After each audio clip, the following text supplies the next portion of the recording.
اکثر یہ سوال کیا جاتا ہے کہ رو ٹو رو سپیس کیا ہے اور رو کے اندر پودے سے پودے کا فاصلہ کتنا رکھنا ہے. یہ سلسلہ کو ہمیں ریوزٹ کرنے کی ضرورت ہے اور میں تھوڑی سی ہسٹری آپ کو بیان کرتا ہوں. اس کے بعد پھر ہماری جو ریکمنڈیشن یعنی کہ پکنک کی جو ریکمنڈیشن ہے وہ بھی میں آپ کو بتاتا ہوں. یعنی کہ یہ ٹریکٹرز وغیرہ آنے سے پہلے زیادہ تر جو فصل کاشت ہوتی تھی وہ چھٹے سے ہوتی تھی یا زیادہ سے زیادہ منع حال کے نیچے پیچھے ایک پور اس کو بولتے تھے پائپ سا وہ باندھ کے تو وہ بجائی کر دی جاتی تھی, سیاڑ لگا کے بجائی کر دی جاتی تھی. یہ ظاہر ہے اپنا جانوروں کے پیچھے بیل ہوں یا کسی علاقے میں اونٹ استعمال ہوتا تھا, کسی علاقے میں گھوڑے استعمال ہوتے تھے, اس طریقے سے یہ بجائی کی جاتی تھی. اب اس میں جو جڑی بوٹیوں کو ختم کرنے کا مسئلہ تھا وہ بہت زیادہ تھا. ایک تو جڑی بوٹیاں جو ہیں وہ کمپیٹ کرتی تھیں کراپ کے ساتھ, اور اگر فرٹیلائزر وغیرہ یوز کیا جاتا تھا تو فرٹیلائزر سے وہ حصہ مانگتی تھی. اس مسئلے کو حل کرنے کے لیے یا تو پھر ہاتھ سے گوڈی کی جاتی تھی یا پھر ہم کہتے تھے جی کہ کراپ روٹیشن کی جائے, ایک ہی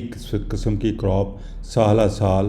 نہ لگائی جائے. سو کراپ روٹیشن, کیونکہ ہر فصل کی جو جڑی بوٹیاں ہیں تھوڑی مختلف ہوتی ہیں اور اس کو سپریس کرنے کے لیے آپ کراپ روٹیشن کریں. یا پھر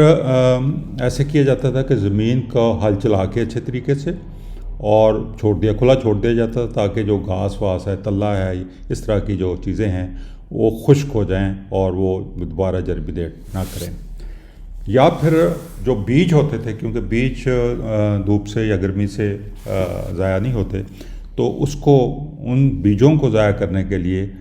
اپنے پانی لگایا جاتا تھا کھیت کو, اور کوشش کی جاتی تھی کہ یہ بیج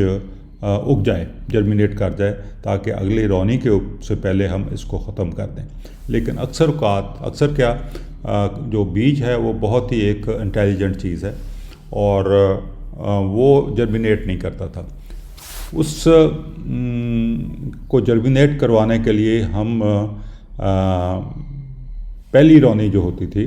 اس میں کچھ 2-4 کلو جو کیش کراپ ہم نے لگانی ہے اس کا بیج جو ہے اس کا چھٹا کر دیا جاتا تھا, تاکہ بیج جو جڑی بوٹیوں کا بیج ہے وہ یہ سمجھے کہ فصل لگ گئی ہے, اب میرا جرمینیٹ کرنے کا موقع آ گیا ہے یا پوائنٹ آ گیا ہے. تو اس لیے یہ ایک طریقہ استعمال. اس کے بعد پھر دوبارہ ہم رونی کرتے تھے اور دوبارہ رونی کر کے اس کو زمین کو تیار کر کے تو اس میں جو ہے پلانٹنگ کی جاتی تھی. سو اس سٹیج تک پودے سے پودے کا فاصلہ یا لائن سے لائن کا فاصلہ کی کوئی امپورٹنس نہیں تھی, کیونکہ ہر پودا جو ہے اس کو بیسیکلی ایک جتنی سپیس چاروں طرف چاہیے. اس کو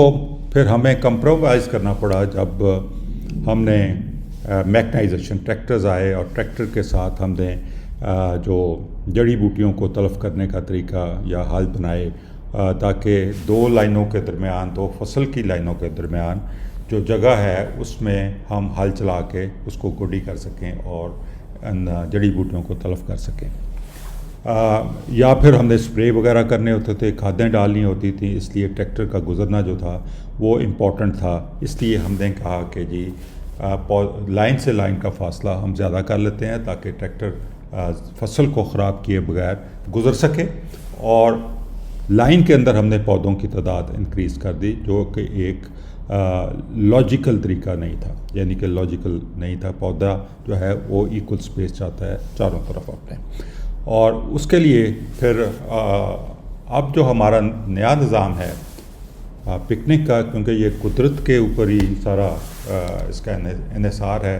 تو ہم نے بیڈز کے اوپر جو فصلیں کاشت کرنی شروع کی ہیں تو بیڈز کے اوپر پھر ہم ایک ہی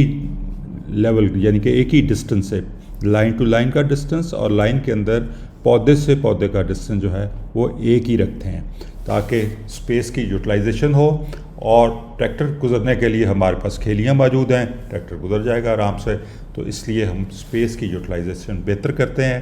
اور نمبر آف پلانٹس انکریز ہو جاتے ہیں اور ہماری پیداوار جو ہے انکریز ہو جاتی ہے. اس کو ایکسپلین کرنا ضروری تھا اس سے پہلے کہ میں اگلی کنورسیشن آپ کے ساتھ شروع کر سکوں، کیونکہ اس میں پھر خیال کیا جائے گا کہ جی یہ کیا ہو گیا. تو اس کے لیے مجھے ایکسپلینیشن کرنی پڑی کہ لائن سے لائن کا فاصلہ اور لائن کے اندر پودوں سے پودوں کا فاصلہ ہماری نظر میں یا پکنے کی نظر میں ایک جتنا ہونا چاہیے، کیونکہ پودے کو چاروں طرف ایک جتنی سپیس چاہیے. شکریہ.